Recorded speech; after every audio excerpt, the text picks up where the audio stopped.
يا أيها الذين آمنوا لا تكونوا كالذين كفروا وقالوا لإخوانهم إذا ضربوا في الأرض أو كانوا غزا لو كانوا عندنا ما ماتوا وما قتلوا ليجعل الله ذلك حسرة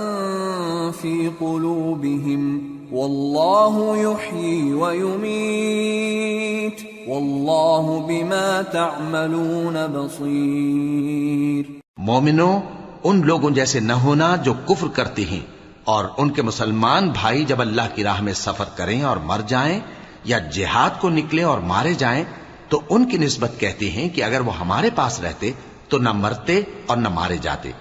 یہ اس لیے کہ اللہ ان لوگوں کے دلوں میں افسوس پیدا کر دے۔ اور زندگی اور موت تو اللہ ہی دیتا ہے، اور اللہ تمہارے سب کاموں کو دیکھ رہا ہے۔